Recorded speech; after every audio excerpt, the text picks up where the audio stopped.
রাজধানীর গুলশান কেন্দ্রীয় মসজিদে জুমার নামাজ আদায় করার কথা রয়েছে বিএনপির ভারপ্রাপ্ত চেয়ারম্যান তারেক রহমানের। সেখানে আছেন সহকর্মী ইকবাল অনিক। মসজিদ এলাকার নিরাপত্তা ও সার্বিক পরিস্থিতি জানাতে সরাসরি চলে যাচ্ছি ইকবাল অনিকের কাছে। ইকবাল অনিক, একটু জানাবেন যে সেখানকার আশেপাশের পরিস্থিতি, নিরাপত্তা কেমন দেখছেন, এছাড়া নেতাকর্মীদেরও দেখছেন কিনা সেখানে? রেদওয়ান, আপনি যেমনটি বলছিলেন যে গুলশান সেন্ট্রাল মসজিদে বিএনপির ভারপ্রাপ্ত চেয়ারম্যান তারেক রহমানের নামাজ আদায় করার কথা রয়েছে, জুম্মার নামাজ।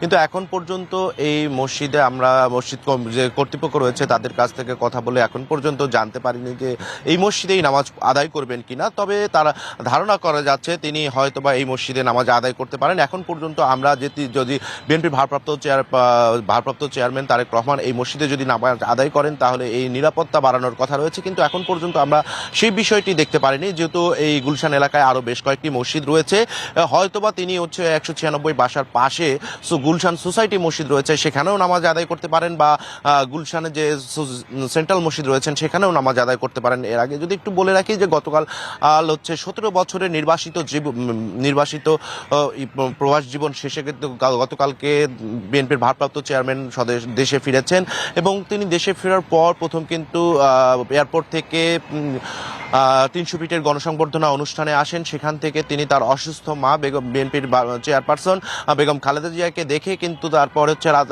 প্রায় 8টা 20 মিনিটের দিকে কিন্তু তিনি তার বাসভবনে প্রবেশ করেন। তিনি কিন্তু সেখানে অবস্থান করছেন। আজকে কিন্তু জুম্মার নামাজ আদায় করার পর তিনি কিন্তু শহীদ প্রেসিডেন্ট জিয়াউর রহমান তার বাবার আর কবর জিয়ারত করবেন। সেখান থেকে তিনি চলে যাবেন সাভার স্মৃতিসৌধে, সেখানে শহীদদের প্রতি শ্রদ্ধা নিবেদন করবেন।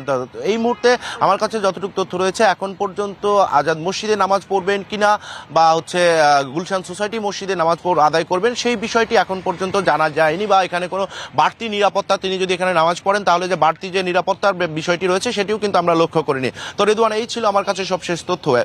জি, আপনি নিশ্চিত হতে পারলে নিশ্চয়ই আপনার কাছ থেকে পরবর্তীতে জেনে নেব। ধন্যবাদ অনেক আপনাকে।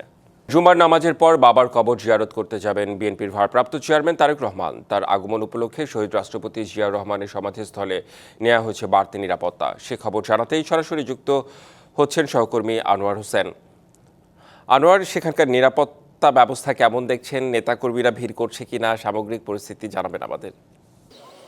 রেদওয়ান, বিএনপির ভারপ্রাপ্ত চেয়ারম্যান তারেক রহমানের যে ফেরা, গতকালে তিনি ফিরেছেন এবং তার আগে দলের পক্ষ থেকে যে কর্মসূচিটি জানানো হয়েছিল, অন্ততপক্ষে যেদিন ফিরবেন, পরের দিন এবং তারপরের দিন, অর্থাৎ মোটামুটি 3 দিনের একটি কর্মসূচি আগেই ঘোষণা করে হয়েছিল। সেই জায়গা থেকেই আজকে দ্বিতীয় দিনের যে তার কর্মসূচি, প্রথম যে বিষয়টি সেটি হচ্ছে যে এই শেরেবাংলা নগরে যে শহীদ প্রেসিডেন্ট বিএনপির প্রতিষ্ঠাতা জিয়াউর রহমানের যে কবর, এখানেই কিন্তু তিনি শ্রদ্ধা নিবেদন করবেন। আর সেই শ্রদ্ধা নিবেদনের যে সময়টি সেটি হচ্ছে যে বেলা 2টা নাগাদ তিনি এখানে শ্রদ্ধা জানাবেন। একই সঙ্গে যে তথ্যটি আপনি দিচ্ছিলেন সেই জায়গা থেকেও বলি, এখানে শ্রদ্ধা শেষেই কিন্তু তিনি যাবেন জাতীয় স্মৃতিসৌধে, অর্থাৎ সাভারে, সেখানে শ্রদ্ধা জানাবেন মুক্তিযুদ্ধের শহীদদের প্রতি। আর নিরাপত্তার বিষয়টি আমরা দেখছি এখন এখানে শেরেবাংলা নগরে এই যে সমাধিস্থল আছে শহীদ প্রেসিডেন্ট জিয়াউর রহমানের, তো সেখানে আমরা আইনশৃঙ্খলা রক্ষাকারী বাহিনীর এখানে তৎপরতা আছে যথেষ্ট পরিমাণে। আমরা কিছুক্ষণ আগেও নতুন এবং ফিরে আসা গ্রাহকদের জন্য নগদে চলছে ক্যাশব্যাক সহ প্রতিদিন হাজারো উপহার জেতার সুযোগ। হবে আশা আর ফেরা, সারপ্রাইজ সেরা।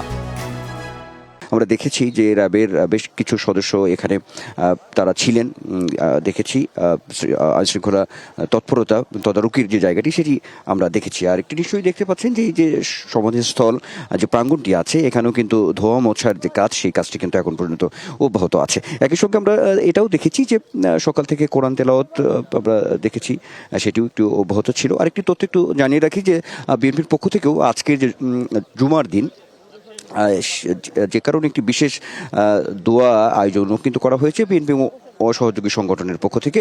বিভিন্ন মসজিদে একটি আয়োজন কিন্তু রয়েছে আজকে। মূল বিষয়টি হচ্ছে যে এখানে বিএনপি চেয়ারপারসন বেগম খালেদা জিয়ার সুস্থতা কামনা, সেই সঙ্গে যে দীর্ঘদিন পর বিএনপির ভারপ্রাপ্ত চেয়ারম্যান তারেক রহমান যে দেশে ফিরেছেন, তার স্বদেশ প্রত্যাবর্তন ঘটেছে, সব মিলিয়ে এই বিষয়গুলোকে সামনে রেখেও কিন্তু জুমার দিনে আজকে একটি বিশেষ দোয়ার আয়োজন আছে, এমনটা বলতে পারি। আর দেখছেন এই যে শেরেবাংলা নগরে যে শহীদ প্রেসিডেন্ট জিয়াউর রহমানের যে এই যে সমাধি যে প্রাঙ্গণ পুরোটি আছে, সেখানেও কিন্তু লোক সমাগম কিন্তু ধীরে ধীরে বাড়ছে। তো সব মিলিয়ে যদি বলি তাহলে বলতে হবে রেদওয়ান যে যে একটি প্রতীক্ষা ছিল আসলে সেই প্রতীক্ষার অবসান হয়েছে। বিএনপির ভারপ্রাপ্ত চেয়ারম্যান তারেক রহমান তিনি দেশে ফিরেছেন। আসলে যে উচ্ছলতার জায়গাটি নিশ্চয়ই গতকালই আমরা দেখেছি নেতাকর্মীদের মধ্যে, সেটি একটি জনসমুদ্রই আসলে প্রমাণ করেছে। সেটিতে সব মিলিয়ে আজকেও একটি ব্যস্ততা আছে নিশ্চয়ই। সেটি সেই ব্যস্ততার ইয়ে যতটুকু আমরা তথ্য আছে যে এই ঢাকা মহানগর উত্তর দক্ষিণের যে নেতাকর্মী আছে তারাও এই যে আজকে যে শেরেবাংলা নগরে যে তিনি শ্রদ্ধা জানাতে আসবেন তখন নেতাকর্মীদেরও এখানে হয়তো তারা আসবেন এমন একটি তথ্য আছে। জি নিশ্চয়ই, সময়ের রেদওয়ান। সাথে নেতাকর্মীরা সেখানে তাদের নেতাকর্মীরা সেখানে বেড়ে যাবে সেটা বোঝা যাচ্ছে আসলে। ধন্যবাদ আপনাকে, পরবর্তীতে আরও খবর জেনে নেব আপনার কাছ থেকে।